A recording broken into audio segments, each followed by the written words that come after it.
I'm not driving yet, I promise. I am looking at my phone, so I just want to let you know. A drug is defined as any substance other than food that causes a physiological change in the body. I'm going to read it once more. A drug is any substance other than food that causes a physiological change in the body. Once more, because I stuttered. A drug is any substance other than food that causes a physiological change in the body. So now we know.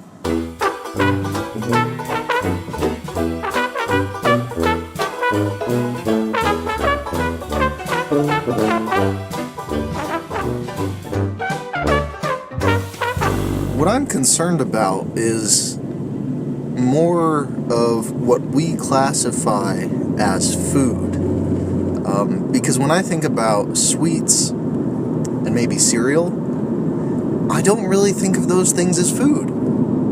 I think of them as chemicals, chemically based, maybe with some grain in them, or corn, but that ends up being high fructose corn syrup, which is more chemical than corn.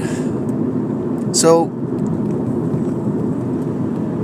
categorizing food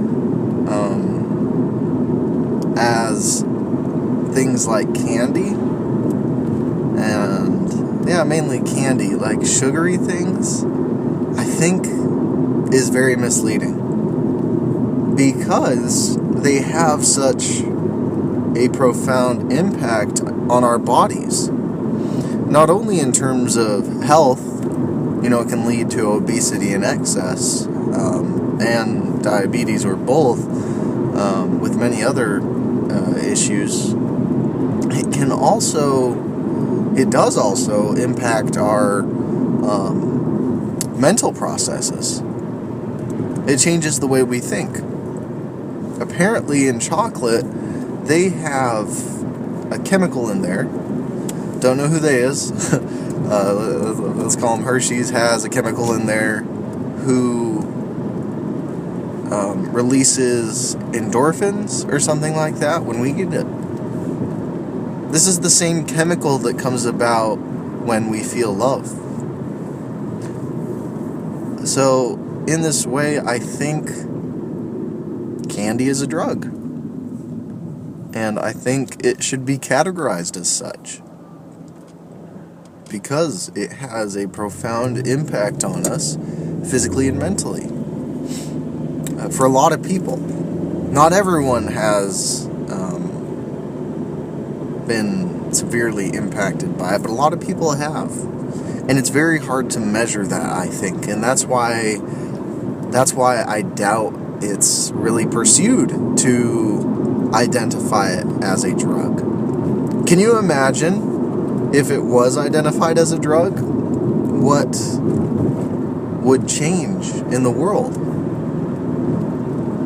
I don't think it would be allowed. And if it was, I think it would become one of those things that people do anyway, and the vast amount of people doing it wouldn't be able to be subdued by authority. There would just be too many people committing this crime that it can't be enforced. And I feel like someone eventually will use that argument with marijuana, but I'm not talking about that drug today. I know that sugar impacts me in ways that maybe I don't want. I personally am addicted to candy and to sweets. I gotta have it daily. And that guilt of addiction is used by the advertisers of these sweets as guilty pleasure instead of guilt. And they transform it into something sexy. They transform gluttony, gotta have my chocolate, into, oh, I gotta have my chocolate. You know, that was my sexy voice. So they just turn it just a little from guilt to guilty pleasure. You know, so you're sitting at home before you see this commercial of this woman's lips chewing on Godiva chocolate. And you're thinking, man, I am eating way too much. Way too much of this Godiva chocolate. And then the commercial comes on for Godiva chocolate. And you see this woman,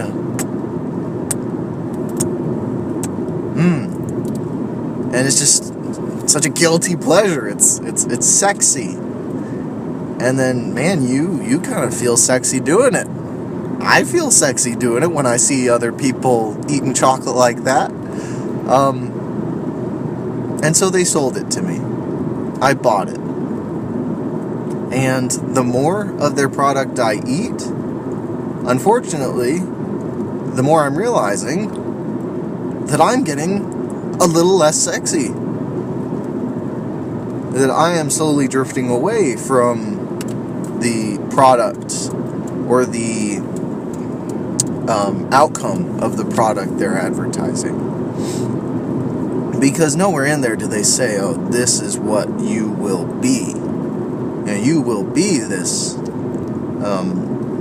sexy figure eating chocolate. No, they never say that. But that's what you buy. And that's what they sell. Not all chocolate makers do that.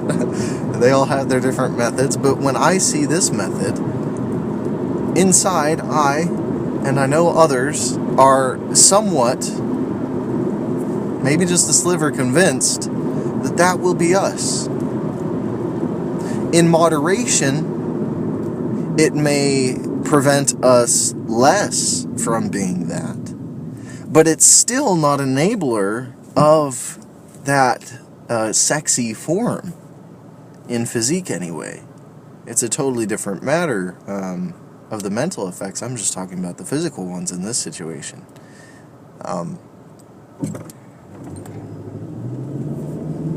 There's a lot conveyed in things not verbally stated, with visual things, like a woman eating a chocolate bar. That's what we buy, not what they say about it. It's often more the visual cues. So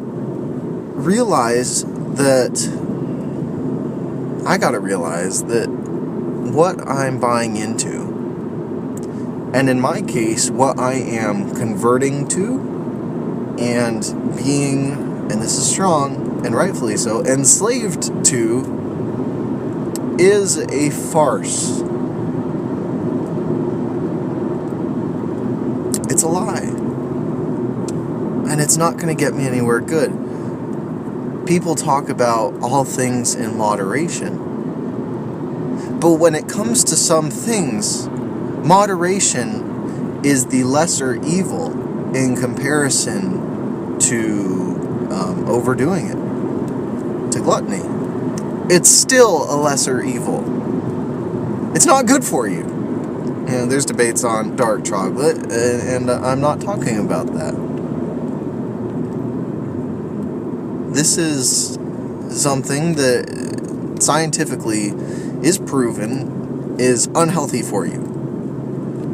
So why have we even allowed ourselves moderation? Because we're addicted, and that's not what addicts do. We don't moderate. I'm not talking to all candy, chocolate, sweet users. I'm talking to the ones that know who I'm talking to. I'm talking to you. So get a grip. I don't know. I don't know how to do that. I need to do it. I want to try positive association. This is what a friend suggested. Every time I think about eating a candy bar or other sweet, she suggested that I go eat an apple or something healthy. And she said eventually, if I do that with every time I desire a sweet, I will begin to associate, oh, I need sugar with I need healthy things. And it darn well sounds like it could work. So I think that might be a great method for overcoming this lifelong addiction. I can't fathom the amount of cookies I've eaten, the amount of candy corn, which I just ate, the M&Ms, it's endless. The candy bars, good golly. I can't imagine the pounds, the hundreds, maybe even thousands of pounds that I've eaten in sweets. And all of it has gotten me further away from where I want to be in terms of physicality and mentality. I can't measure it. I can't show those statistics, but I know that where I am right now is falling short of where I could be right now without sweets, without said substances, without said drugs.